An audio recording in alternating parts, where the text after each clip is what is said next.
Hello Cohort A, and welcome to Team 5's presentation on the Comprehensive Economic and Trade Agreement. Here's a quick introduction on our team members. Annie Silver, Blake Scott, Paul Johnston, Tammy Blair, and myself, Yvette Chow.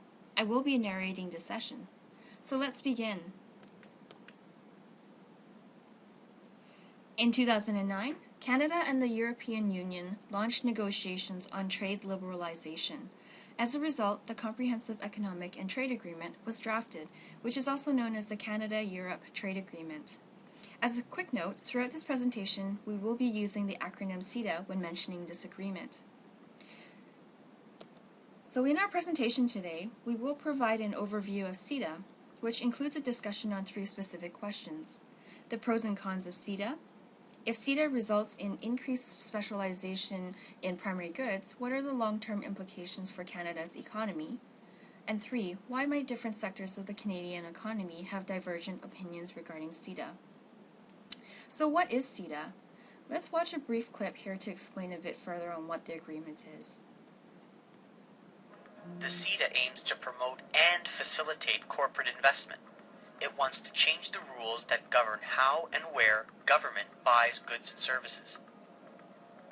It wants to open up public services, like drinking water, to private sector competition and promote the interests of corporations over citizens, whether we like it or not.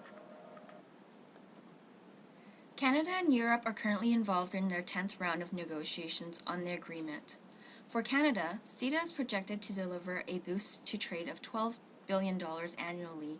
For the EU, $18 billion annually. However, there are concerns that CETA will serve as a straitjacket from an economic, social, political, and environmental perspective. There is speculation, however, that Prime Minister Harper will announce a completed CETA at the G8 summit in Northern Ireland this June. So let's examine now the pros and cons of CETA and what this means to Canada and its economy.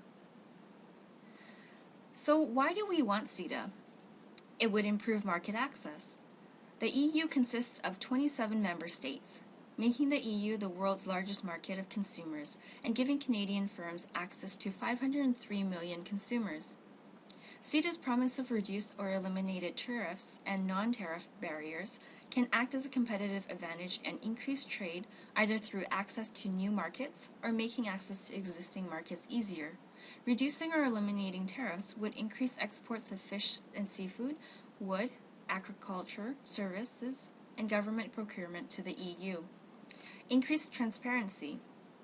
CETA sets standards, guidelines, and regulations for both parties to follow. Non-tariff barriers, such as standards and regulations, with the production of goods, allows for easier, transparent, and user-friendlier trade between Canada and the EU. It would also strengthen Canada's partnerships. It's expected to increase by 24% from the EU to Canada and by 20% from Canada to the EU. This will give Canada an advantage against the US.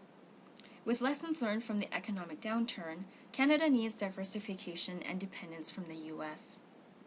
Increased labor mobility. CETA is attempting to make the transition or entry into Canada and the EU's workforces easier with the recognition and acknowledgement of educational background, credentials, and special skills. So what are some of the cons? General pressure of public services. The EU would like Canada to open public services to foreign competition, such as urban transportation, electricity, water, etc.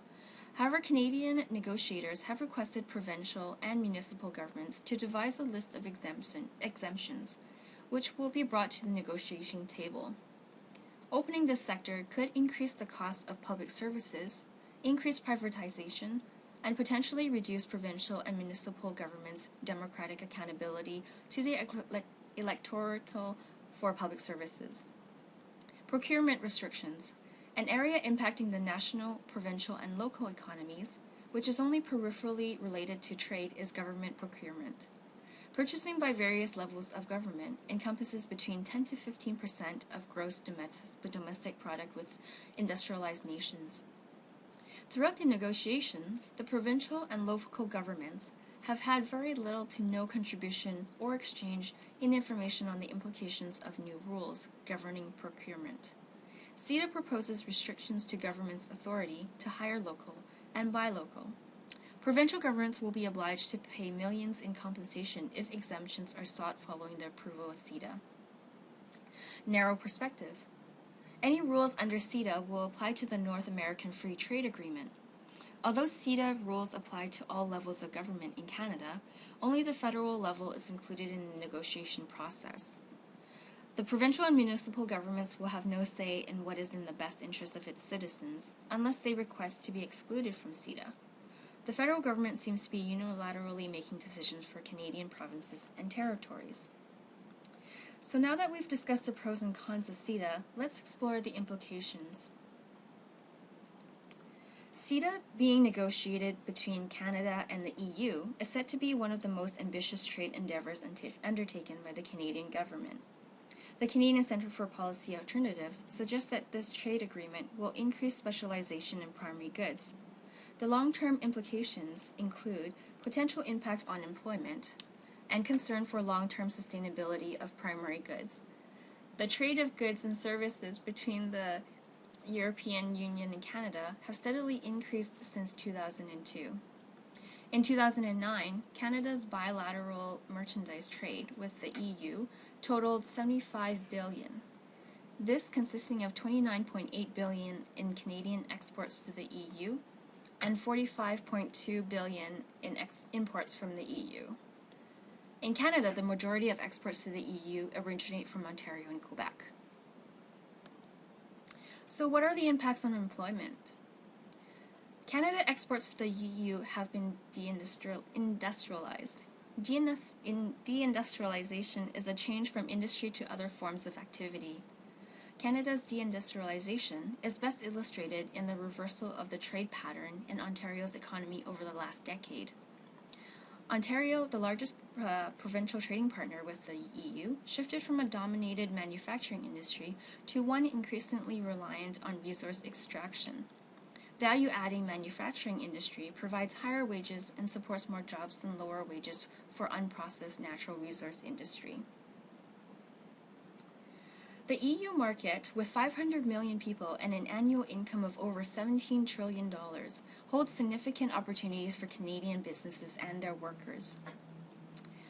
The agreement is estimated to boost bilateral trade by 20% and annually generate an additional $12 billion into Canada's economy. This gain is equivalent to an increase of 80,000 new jobs, or an extra $1,000 per year for the average Canadian family. Canadian industries that stand to benefit include processed foods, primary agriculture, metals, transportation services, transport equipment, and machinery. Concerns for long-term sustainability of primary goods. Critics see this agreement having real sustainable benefits for Canada over the long term. Let's watch a quick clip. The negotiations for the EU-Canada trade agreement have been driven by major European and Canadian multinationals which want market access to vital public services so that they can profit at the expense of workers and consumers. This agreement would be a charter for privatisation, particularly in terms of water, telecommunications and electricity. The investment chapter would outrageously give corporations the right to sue governments when social or environmental policies cut across their profiteering. Canada's tar sands have become a playground for big oil companies like BP, Total and Shell. These oil deposits produce more than 3 times the carbon emissions of conventional oil, while being extremely damaging to the local environment and threatening the First Nations communities who live in the region. This trade agreement does have the potential, I understand, to cut across moves to stop this oil being imported into Europe. There is an urgent need now for united action by the European and Canadian trade union movement with environmental and Indigenous activists to act together to fight and resist this proposed agreement.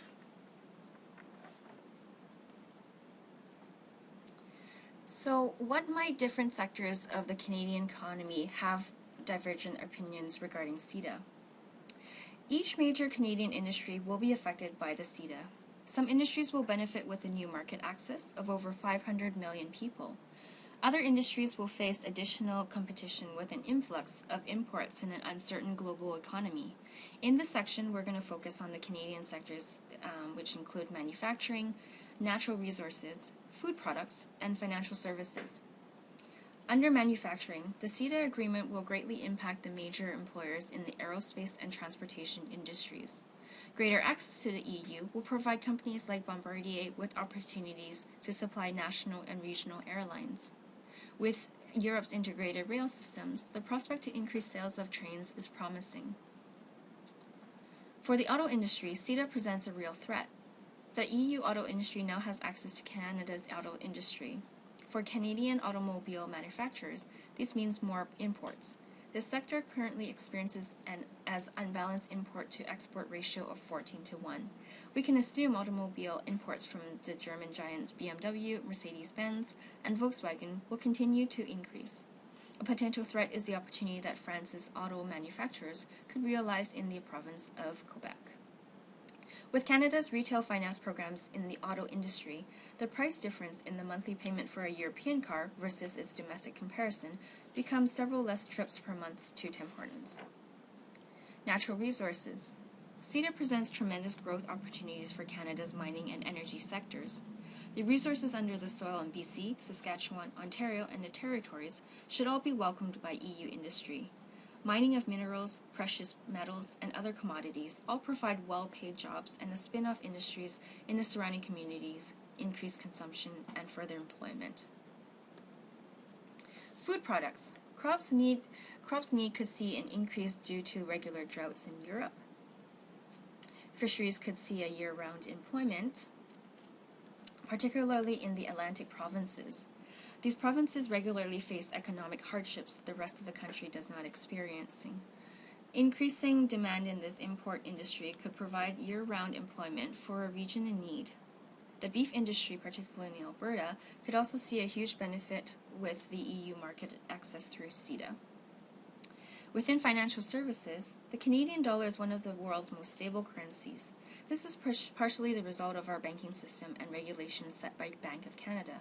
A stable financial sector presents opportunities for EU to integrate components of its banking system with that of the Canada banking system. With an increase in trade with the EU, the value of the Canadian dollar to other major currencies should increase. Interest rates cannot go much lower. The only way to decrease inflation when production demand increases or attempt to cool an economic bubble is by increasing the prime lending rate. When this happens, the Canadian dollar strengthens. A strong Canadian dollar results in making our exports to our main trading partner, the U.S., either less profitable when selling in U.S. dollars or more expensive when selling in Canadian currency. So we have just provided an overview of key Canadian industries and how their opinions regarding CETA may differ. We have shown how each sector, along with the provinces and territories where most dominant, could be affected. The potential results, including the divergent opinions of CETA presented, will start to evolve as this agreement is expected to conclude in the upcoming months. CETA certainly offers benefits to Canadian businesses as well as expanding our trade partners, but at what cost? As demonstrated by the seemingly endless negotiations of the Doha round, the complexities of free trade negotiations are extensive yet paramount to our future as a sovereign nation. It is the largest bilateral initiative since NAFTA, the North American Free Trade Agreement. This one, the Comprehensive Economic and Trade Agreement, is a proposed free trade and copyright agreement with the European Union. And yet, Europe remains on the economic brink. Should Canada be entering into a partnership with the EU at this uncertain economic time? After hearing the pros and cons, the limitations, and the Canadian sectoral differences, how do you feel about CETA? Is it in Canada's best interest to jump into bed with the European Union? Thank you for joining our team's presentation on CETA. We look forward to discussing this topic more with you on the forums.